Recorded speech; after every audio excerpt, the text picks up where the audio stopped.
నమస్తే, welcome to NI news. Donald Trump భారతదేశంపై చేస్తున్న బెదిరింపులకు వ్యతిరేకంగా పార్లమెంటులో వామపక్ష ఎంపీలు ఉమ్మడి నిరసన తెలిపారు. అమెరికా సామ్రాజ్యవాదాన్ని ఖండిస్తూ భారతదేశ సార్వభౌమాధికారం మరియు స్వయం ప్రతిపత్తిని నొక్కి చెప్తూ నినాదాలు చేశారు. ట్రంప్ లేదా మరే ఇతర శక్తికి మన సార్వభౌమాధికారంలో జోక్యం చేసుకునే హక్కు లేదు మరియు భారతదేశం ఎటువంటి బాహ్య ఒత్తిడికి లొంగనివ్వము. సిపిఐ, సిపిఐఎం మరియు సిపిఐఎంఎల్ ఎంపీలు ఉమ్మడి నిరసనలో పాల్గొన్నారు. వారిలో సిపిఐ ఎంపీలు పి సంతోష్ కుమార్, వి సెల్వరాజ్ మరియు పిపి సునీర్ ఉన్నారు. నందిగామలో గాంధీ సెంటర్లో అర్ధరాత్రి దివంగత నేత మాజీ ముఖ్యమంత్రి వైఎస్ రాజశేఖర రెడ్డి విగ్రహం తొలగించారు మున్సిపల్ అధికారులు. ఇందుకు నిరసనగా ఎన్టీఆర్ జిల్లా అధ్యక్షుడు దేవినేని అవినాష్, స్థానిక ఇన్ఛార్జి మాజీ ఎమ్మెల్యే మొండితోక జగన్మోహన్ రావు, తిరువూరు ఇన్ఛార్జి స్వామిదాసు, పూనూరు గౌతమ్ రెడ్డి మరియు వేలాది మంది పార్టీ నాయకులతో కలిసి తొలగించిన వైఎస్ఆర్ విగ్రహంతో నిరసన వ్యక్తం చేశారు. కక్షపూరితంగా తొలగించిన వైఎస్ఆర్ విగ్రహం ఉన్న చోటే యథావిధిగా ఏర్పాటు చేయాలని వైసీపీ నేతలు డిమాండ్ చేశారు.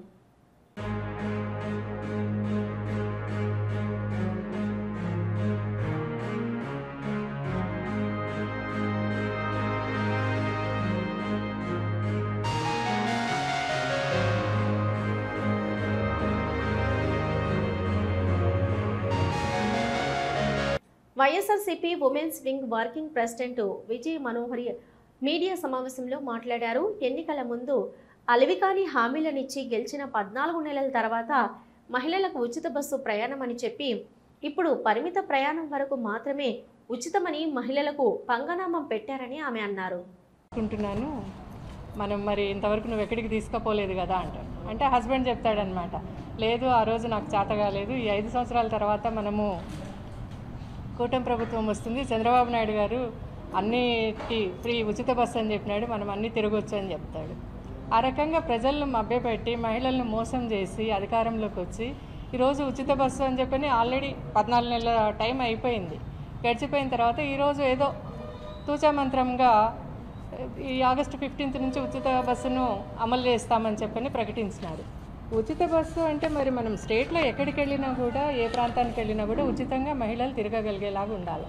అట్లా కాకుండా కేవలం కొన్ని బస్సులు అనౌన్స్ చేసినారు. Palle Velugu, ultra Palle Velugu, city ordinary, city metro express ఈ బస్సులకు మాత్రమే వర్తింపజేస్తారంట.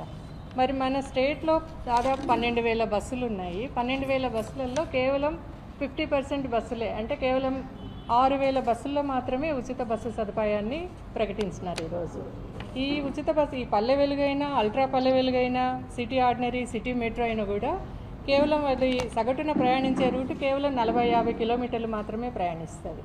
మరి 40-50 కిలోమీటర్లు ప్రయాణం చేసి మనం తిరుపతి ఎక్కడుంది, కాళహస్తి ఎక్కడుంది, కాణిపాకం ఎక్కడుంది, సింహాచలం ఎక్కడుంది, ఇవన్నీ పోవాలంటే మహిళలకు సాధ్యమేనా?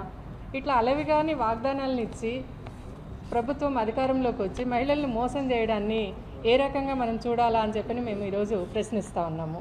చంద్రగిరి, కొత్తపల్లి గ్రామాలలో జెడ్పీటీసీ ఎన్నికల ప్రచారంలో పార్లమెంటు సభ్యులు వైఎస్ అవినాష్ రెడ్డి, ఇతర నాయకులు, కార్యకర్తలు ఇంటింటికి తిరుగుతూ తమ అభ్యర్థిని గెలిపించవలసిందిగా కోరారు.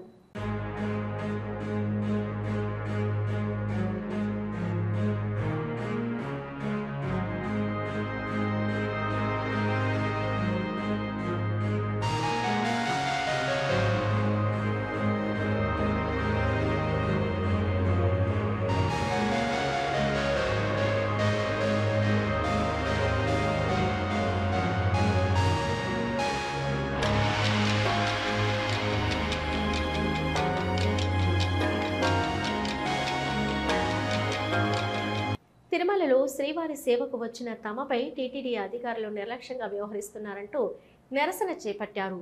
శ్రీవారి సేవ కోసం సుదూర ప్రాంతాల నుండి వచ్చిన అనేక మంది సేవకులు ఉదయం 5 గంటలకు వచ్చిన సేవకులకు పట్టించుకోలేదు టీటీడీ అధికారులు. రాత్రి 10 అయినా కూడా అధికారులు అనుమతి ఇవ్వకపోవడంతో సేవా సదన్ వద్ద బైఠాయించి నిరసన తెలిపారు. సేవకులు పూర్తి వివరాలు తెలియాల్సి ఉంది.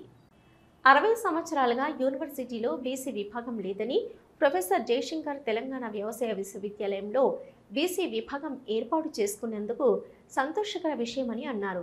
మంత్రి పొంగులేటి ప్రభాకర్ గౌడ్ అయితే బీసీ ఉద్యోగస్తులను విద్యార్థులను అందరూ కలిసే విధంగా బీసీ విభాగం ఏర్పాటు చేసుకున్నామని, బలహీన వర్గాల ప్రాతినిధ్యానికి జరుగుతున్న పోరాటంలో రాజకీయ పార్టీలు మాత్రమే పాల్గొంటున్నాయి. కులగణన జరిపిన తర్వాత బీసీలకు 42% రిజర్వేషన్లు, విద్యా ఉద్యోగ స్థానిక సంస్థల్లో రిజర్వేషన్లు సాధించుకోవడానికి తెలంగాణ ఉద్యమం మాదిరి అన్ని వర్గాలు భాగస్వామ్యం కావాలని కోరారు మంత్రి పొన్నం.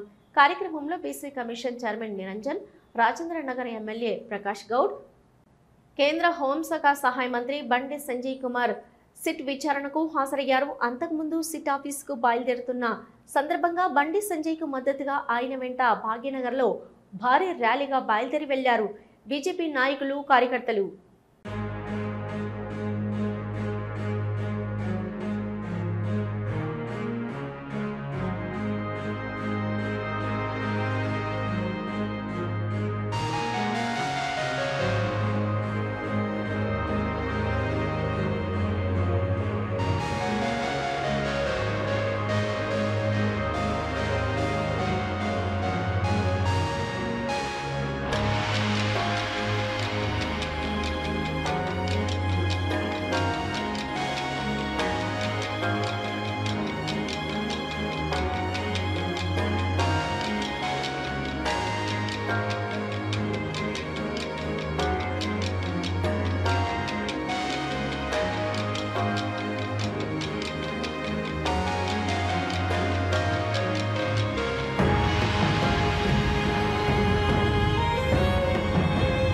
ఫోన్ ట్యాపింగ్ కేసులో సిట్ ముందు విచారణకు హాజరైన కేంద్ర హోంశాఖ మంత్రి బండి సంజయ్ విచారణ ముగిసిన తర్వాత బయటకొచ్చి మీడియాతో మాట్లాడారు. ఆయన మాట్లాడుతూ పూర్తి ఆధారాలు ఉన్నప్పటికీ కేసీఆర్ మరియు కేటీఆర్లపై చర్యలు తీసుకోవడానికి ముఖ్యమంత్రి రేవంత్ రెడ్డి ఎందుకు జాప్యం చేస్తున్నారని, కేవలం విచారణ పేరుతో సమయాన్ని వృధా చేస్తున్నారని విమర్శించారు. తెలంగాణ రాష్ట్రంలో ఫోన్ ట్యాపింగ్ సంబంధించి గతంలో కేసీఆర్ గారి ప్రభుత్వం చేసినటువంటి ఫోన్ ట్యాపింగ్ వ్యవహారానికి సంబంధించి ఈరోజు సిట్ అధికారులు గత వారం నెలల క్రితమే నాకు నోటీస్ ఇవ్వడం జరిగింది. ఆపరేషన్ సింధూర్ సంబంధించి పార్లమెంట్లో చర్చ జరుగుతున్న సందర్భంగా నేను దాన్ని వాయిదా వేసుకోవడం జరిగింది. తిరిగి నోటీస్ ఇచ్చింది కాబట్టి ఈరోజు సిట్ అధికారుల ముందు హాజరు కావడం జరిగింది. తెలంగాణ రాష్ట్రంలో కేసీఆర్ గారి ప్రభుత్వంలో వాళ్ళ ప్రభుత్వం ఉన్నప్పుడు తెలంగాణ రాష్ట్రంలో అత్యధికంగా నా ఫోన్ కాలను మాత్రమే టాప్ చేశారు. అత్యధికంగా ప్రతి క్షణం, ప్రతి సెకండ్, ప్రతిసారి కూడా ప్రతి విషయంలో కూడా నా ఫోన్ ట్యాప్ చేయడము నిజంగా ఇలా చూపించిన అధికారులు చూపించకనే షాకు గురైన అనేక విషయాలు వారు చూపడ్డాకనే షాకు గురైన.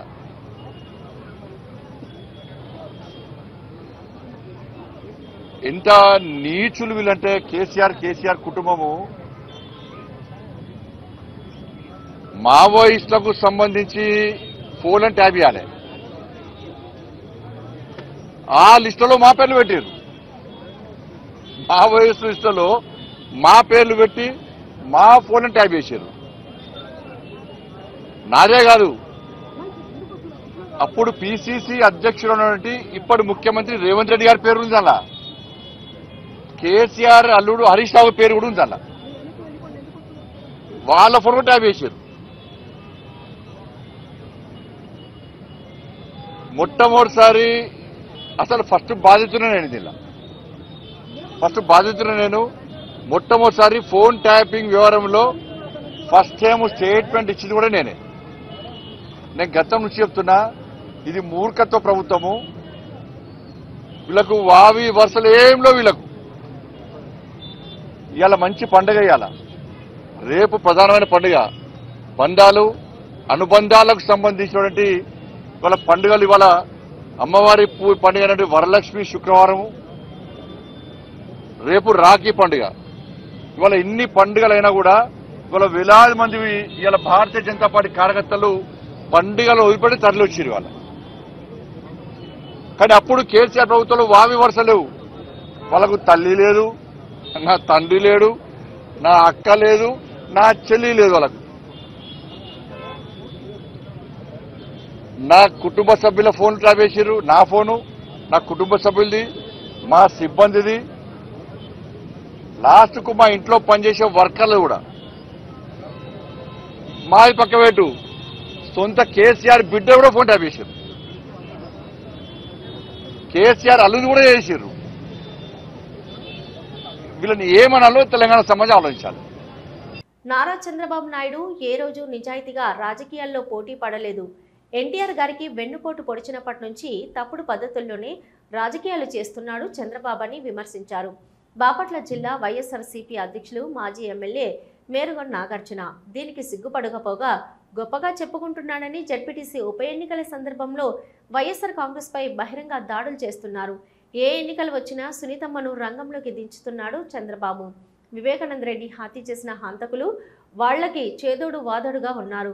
చంద్రబాబు చేతిలో కీలు బొమ్మల్లాగా సునీతమ్మ వ్యవహరిస్తుందని అన్నారు మేరుగొండ నాగార్జున. ఏ రోజు నిజాయితీగా రాజకీయాలు చేయాల, రాజకీయాల్లో పోటీ పడలా. చివరికి ఎన్టీ రామారావు గారిని వెన్నుపోటు పొడిచిన దగ్గర నుంచి తప్పుడు పద్ధతులు, తప్పుడు ప్రచారాలతోనే రాజకీయాలు చేస్తూ వస్తా ఉన్నాడు.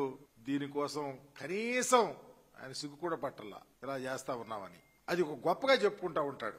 ఇటీవల కడపలో ఎప్పుడు ఎన్నికలు జరిగినా వివేకానంద రెడ్డి గారి కుమార్తె సునీతమ్మ, ఆయన అల్లుడు రంగంలోకి దిగటం, వారితో తప్పుడు ప్రచారాలు చేయించడం, వ్యక్తిగత హన్నాలు చేయించడం పరిపాటి అయిపోయింది చంద్రబాబు నాయుడు గారికి. జడ్పీటీసీ ఎన్నికల సందర్భంగా ఒకవైపు వైసీపీ వాళ్ళ మీద బహిరంగ దాడులు, అఘాయిత్యాలు చేయిస్తూనే వాళ్ళకేమో పోలీసులు పూర్తిగా కొమ్ము కాస్తున్నారు. అక్కడ దారుణ పరిస్థితులను పరిశీలిస్తున్న రాష్ట్ర ప్రజానీకం చంద్రబాబును ఒక ప్రక్క అసహించుకుంటున్నారని కూడా ఆయనకు తెలుసు. అయినా హఠాత్తుగా వివేకానంద రెడ్డి గారి కుమార్తె సునీతమ్మను రంగంలో దించుతా ఉండటం అలవాటైపోయింది. వివేకానంద రెడ్డి గారిని హత్య చేసిన హంతకులు వాళ్ళకి చేదోడు వాదోడుగా ఉండటం. ఈరోజు వివేకానంద రెడ్డి గారి యొక్క ఆత్మ క్షోభిస్తుందని సునీతమ్మకు తెలియదా?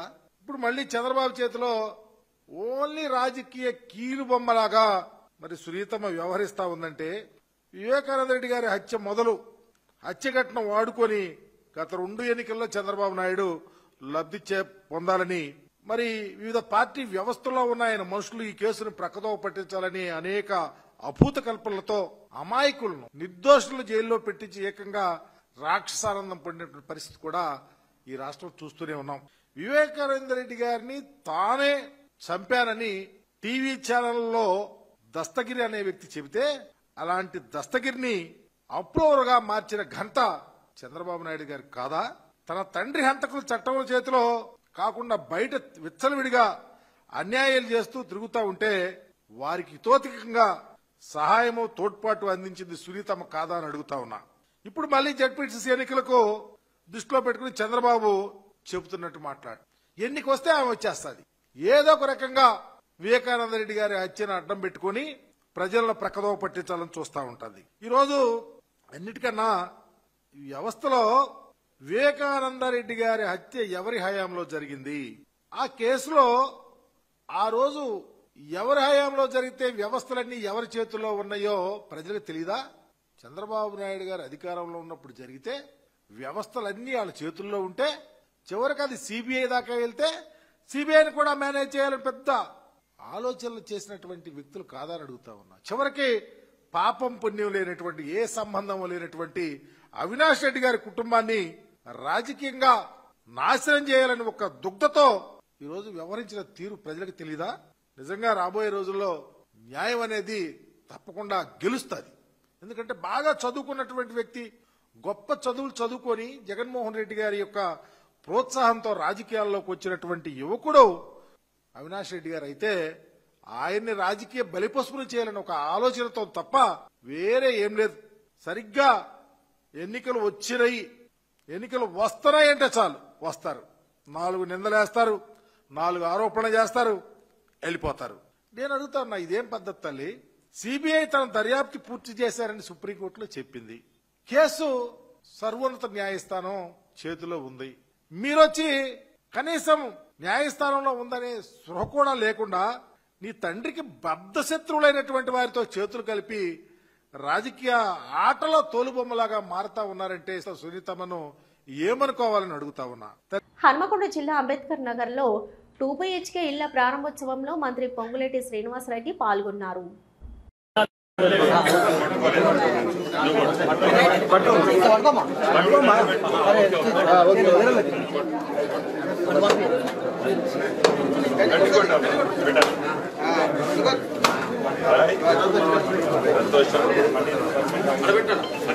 పిల్లలు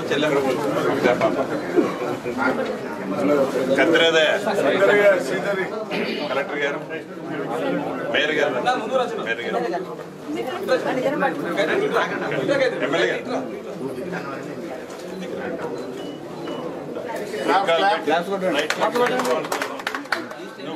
నువ్వు కూడా చెల్లె